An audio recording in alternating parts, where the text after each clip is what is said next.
Well, there was a program I was involved with where they were using a special type of Teslatron unit where we would take a watch in with us in this small hexagon room and spend, you know, supposedly 55 minutes in there. It actually detoxes you and teletransports toxins out of your body.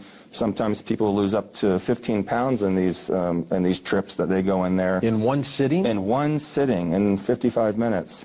And I always asked, you know, well, where does that go? Because I still have the same hydration when they did the blood test, and I'm not dehydrated, but yet all the horrible negative ionic bacteria, viruses, and metals in my body were taken out.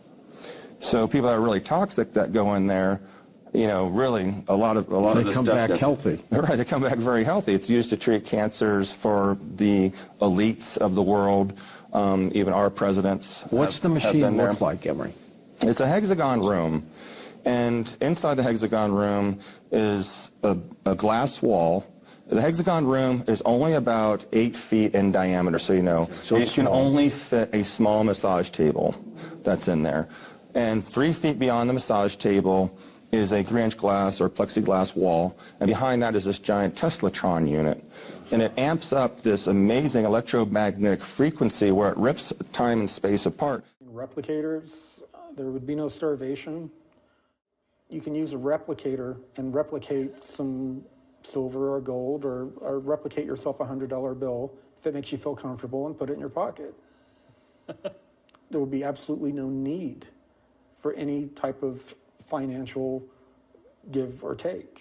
I would think that the typical old school politician mentality would be that if you gave everybody on earth this kind of stuff, that they would all just want to drink beer and nobody would want to do anything, and they'd just be hanging around, and it would kill them. It would ruin their lives. Well, there's going to be a transitional period where people are going to go, you know, probably a little bit nuts for a while with the technology. I mean, when people win the lottery, right? Right. It's not good for them. Well, right. Well, if everybody wins the lottery at once, you know, everybody has a replicator. Everybody's going to be pushing the button every day, you know, and trying, you know, all these different meals. Computer, 1 slice of New York cheesecake. This is an old Earth delicacy. How do I know you're not trying to poison me? Please.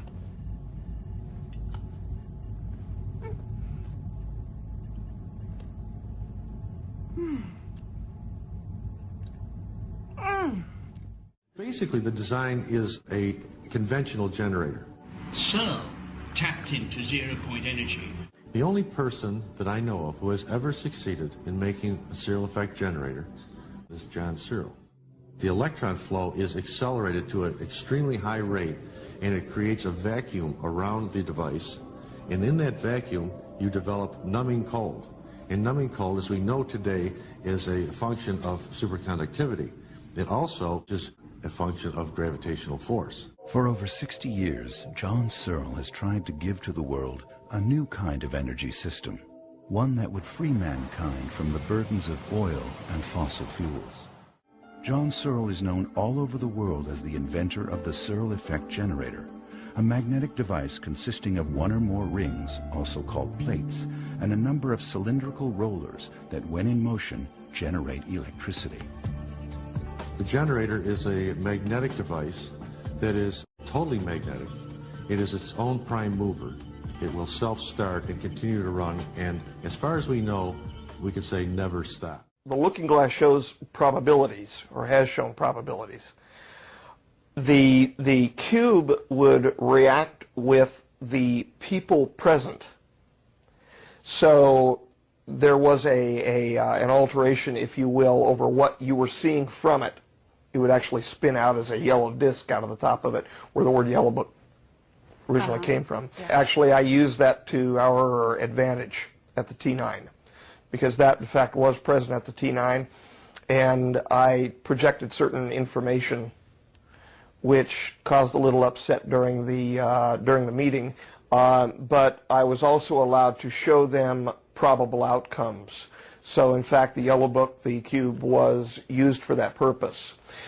Shockingly, they happened to see themselves standing on the bones of their own families and things like that in the vision. They were handing this cube around from country to country to the elitists in the countries to look into their own futures so that they could pick the best paths for themselves. I'm happy to pass along the information. I'm honored to pass along the information that I understand that the Yellow Book is no longer accessible.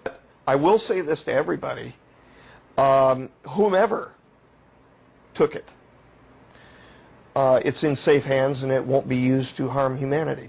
Are we able to know how many man-made stargates there were on the planet? No.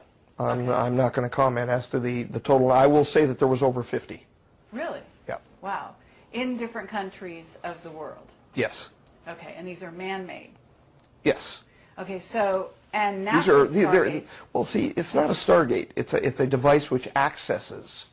Okay. Which accesses a portal, a wormhole, Does it or access a natural, in other words, the man-made device accesses a natural stargate? It draws off from a natural ERB, an Einstein-Rosen bridge. Okay. It accesses it and somehow works, from what I understand, not in parallel, but almost like piggybacks on the energy of the natural stargate. Yeah. Okay.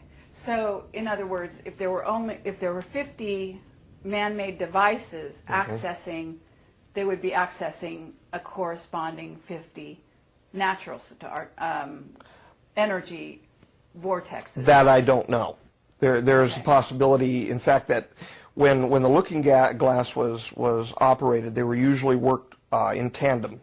It required a second looking glass to be turned on at the same time to get acoustics through. So unless a second one was turned on, which was operated at one of the places where Will Uhouse had been, he saw the second node location as opposed to the first node being over at the Papoose facility. Two pieces of equipment, two looking glasses, were required to be turned on at the same time to be able to hear acoustics or sound, if you will, from whatever the people were watching, but to go to piggyback in tandem with the visual response of the equipment. That it required two to be turned on to hear anything. And then both sides could hear the same thing. So I suppose both of the looking glasses being tuned to the same thing was accessing the same tunnel, if you will, to the information. Okay, yeah, that's what I was wondering. Okay, so the looking glass has an ability to show one the future, but a stargate or equipment that accesses a stargate or wormhole is for time travel, right? We're talking about two different things. Yes. Are they using the same technology? Essentially, yes. The original device was the Stargate device. That was then increased in power, if you will, with the use of these field posts. And how it pumped up the power, how it stabilized it, I don't know. You'd need to speak with a physicist about that. Okay, and however, it increased it enough to where it became a looking glass? Well, had no. The abilities of a looking glass? No. It would be pumped up in power to stabilize the doorway, if you will, to step through into another location, which, in essence, because distance and time are relative, the same thing. Step through into another time. The looking glass device was a back-engineered Stargate. Okay. So it was actually back-engineered from the original cylinder seal data, which allowed us to produce the Stargate access devices, if you will, what we call the Stargates.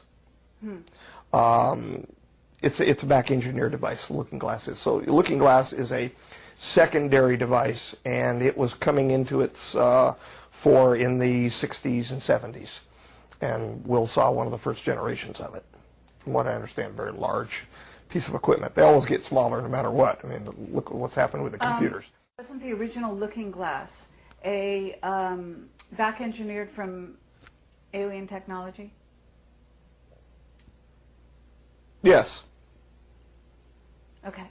But it also, there was information around the cylinder seals that they used as also, and that those cylinder seals also came from an off-world race. Is that well, no, the cylinder seals didn't. The information on them did.